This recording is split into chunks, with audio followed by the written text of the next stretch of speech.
Hello, we are streamlining and enhancing the workflow for registering patients for the inpatient portal. We hope these changes benefit your workflow and we look forward to your feedback. Before we begin the tutorial, we would like to take a moment to provide you with some background to help you understand why the patient portal is so important. Patient engagement, or a person actively participating in their healthcare, is now being measured via Meaningful Use. Meaningful Use is a government program that provides financial incentives to those hospitals that can maintain certain goals. One of these goals that is a hospital-wide initiative and therefore needs your help is the encouragement, education, and invitation of patients to the patient portal. A simple way to view this is we need 50% of our inpatients to be invited, and then 5% of those that have joined need to log in at least once. The portal is a great resource for our patients to view their lab results, vital signs, radiology results, medication lists, etc. Currently, MRTs are the only discipline inviting patients to the portal in the emergency department, and oftentimes patients are either in pain, acutely ill, incoherent, or not receptive to the portal at this time. Our hope is that we can register patients at some point during their stay when they are feeling better. One change you may have already noticed is the banner bar. This has been updated to clearly indicate the portal status. If the patient has never been invited, the banner bar will read "No." If the patient has been invited and is not interested, it will read "Not interested." If the patient has been invited and has accepted, it will read "Invitation sent." And if the patient has been invited and they logged in, it will read "Invitation sent and activated." Another change you will notice is a new brochure that will be placed on every bedside table by Environmental Services. Inside this tent card, the brochure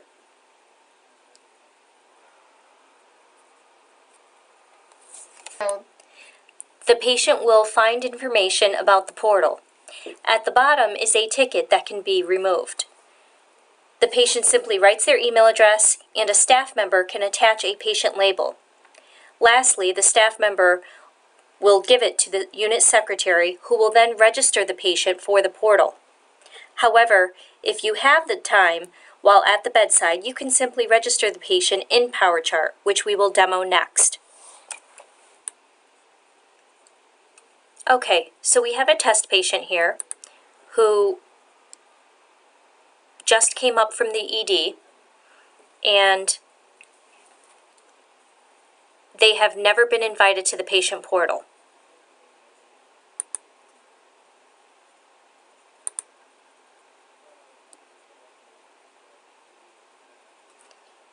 And by going to PM Conversation and IQ Health, you will receive this little pop-up, which you have to enter the first few letters of our facility.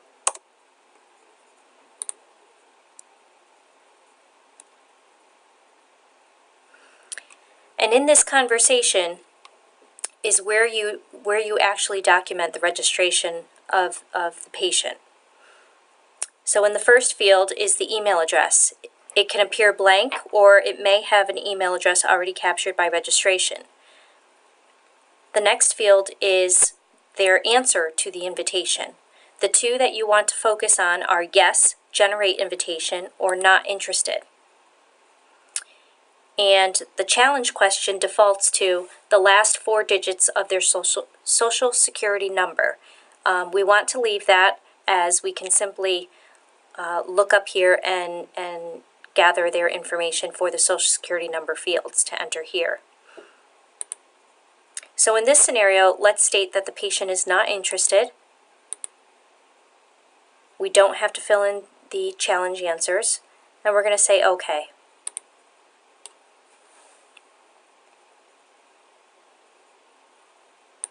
When you refresh the screen, the banner bar updates appropriately with "Not interested." Now, we did build in a few hard-coded reminders for nursing.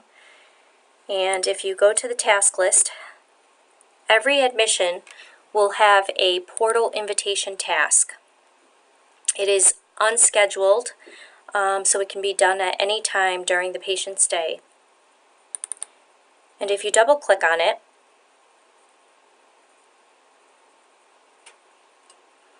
a short form will appear.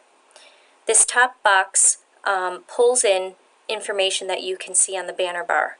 The current portal status, the date, time, and who last updated it, and if the patient has access to the portal, logged in.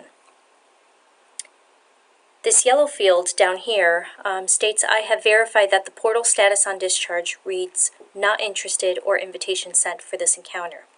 And why this is important is that even though the patient states not interested, those refusals still count in our numbers. So we never want the patient leaving with a no portal status, because that means that they've never been invited. So I'm going to go ahead and look at the reference text on this field. And we put some links here for frequently asked questions, and that can be printed if the patient chooses to have a hard copy. And there's a slideshow, which you can access here if they wish to view that. And this is just a pop-up reminder that says if previously not interested, please be sure to ask the patient again prior to discharge. And you would go ahead and sign this form. Our next hard-coded reminder is in the DPART process. You're probably familiar with these standard yellow required items that you have for any other discharge. There will be a new one called Patient Portal Status. It's very similar to the task that you had on the task list, but if no one addressed the task, it would be required on DPART. If someone did address the task, it would be gray with a blue circle. However, you just double click, look at the current portal status, which is the same as up here. And again, you still have access to the same reference text material that we saw just moments ago.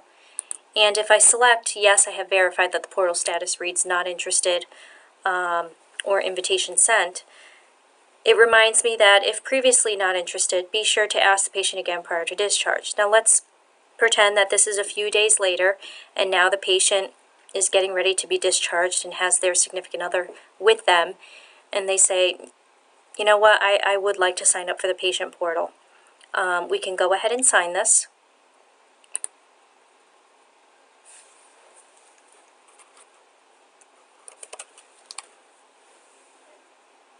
And you'll notice that it updates to a gray color. Okay, so we come here to the IQ Health,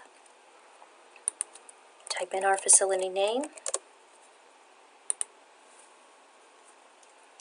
Okay.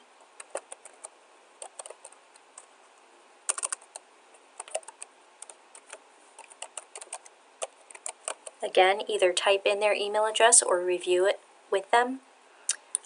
Patient has stated that they are interested. And the last four of their social security number right up there. And state OK. When we refresh the screen, it updates to invitation sent. Now there are scenarios where the patient portal invitation may not be appropriate, such as psych patients, pediatrics patients. The portal is only available for patients 18 years and older. So if you come to the DPART process and you find that this yellow action item is stopping you from discharging your patient, when you click Final, Sign and Print, there will be a drop-down reason of non-applicable portal population, for example, psych and PD. And that is what you should choose if your population does not require the portal invitation. We thank you for watching this tutorial, and we ask you to please contact your clinical specialists or clinical informatics with any questions. Thank you.